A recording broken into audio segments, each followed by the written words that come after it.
Hey everyone, welcome back to Gonzalo Chitty Sports, your go-to spot for all things MLB.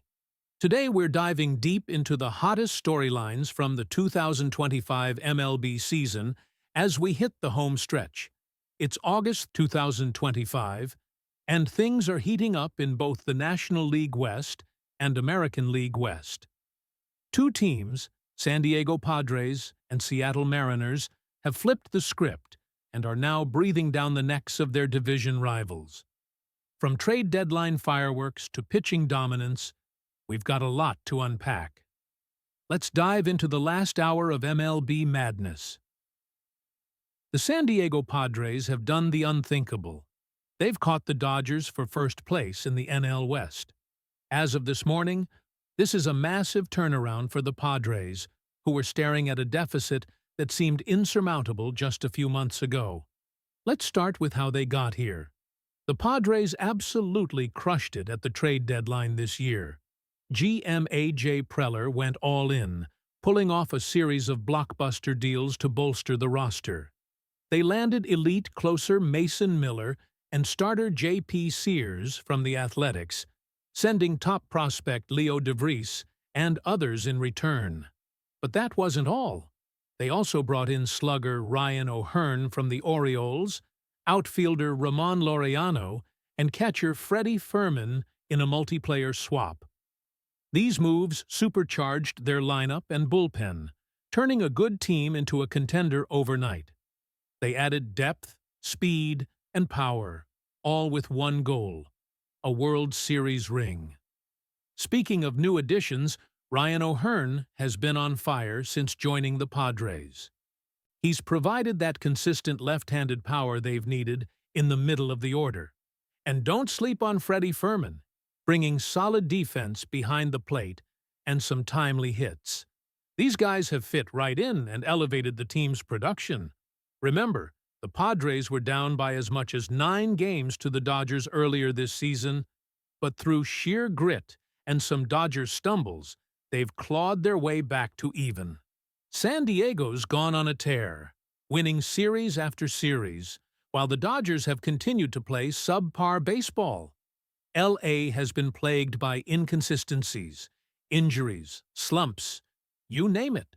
Their vaunted lineup just hasn't clicked like in years past. Can the Padres dream of another World Series run? Absolutely. This team has the pieces now more than ever. They're not just chasing a division title, they're built for October. And let's give a shout-out to Ramon Laureano for his great job in the outfield. Since the trade, he's stabilized the defense with his arm and speed, while chipping in offensively.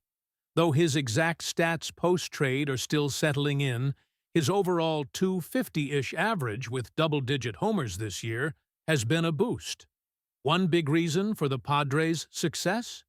Their pitching staff has the second-best ERA in all of MLB right now, clocking in around 3.55 overall, trailing only the Rangers. That elite rotation and bullpen have shut down opponents, allowing the offense to do just enough. And speaking of offense, the Padres lineup is closing the gap on the Dodgers in production. LA's Big Four, Mookie Betts, Max Muncy, Freddie Freeman, and Teoscar Hernandez have had solid seasons, but not up to their 2024 standards. The Dodgers are still dangerous, but their bad baseball lately, losing series to lesser teams, has opened the door. If the Padres keep this up, a World Series berth isn't just a dream. It's within reach. Over in the American League West, the Seattle Mariners have caught fire and tied the Houston Astros for first place, as of this morning on August 13th. This race is as tight as it gets, and the Mariners' surge has everyone buzzing. The Astros are getting Jose Altuve back from a minor injury stint. He's been sidelined briefly, but is expected to return soon, bringing his .285 average, 21 homers, and 63 RBIs back to the lineup. Carlos Correa has been carrying the load. But even with those stars performing, it hasn't been enough to shake off the Mariners, who are playing inspired ball. What's fueling Seattle? Their pitching is straight-up elite. Since July 26th, the Mariners' starters have delivered 9 quality starts, allowing just 49 earned runs for a sparkling 3.04 ERA over that stretch. The bullpen? Even better.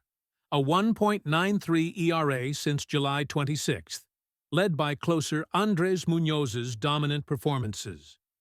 Muñoz has 28 saves, a 1.34 ERA, 1.00 whip, and 60 strikeouts. He's been lights out, slamming the door in the 9th. The Mariners' rotation is rock solid overall. This staff is carrying the team, and it's why they've closed the gap on Houston. Offensively, Seattle has depth.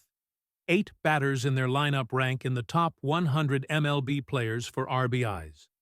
Guys like Cal Raleigh are leading the charge.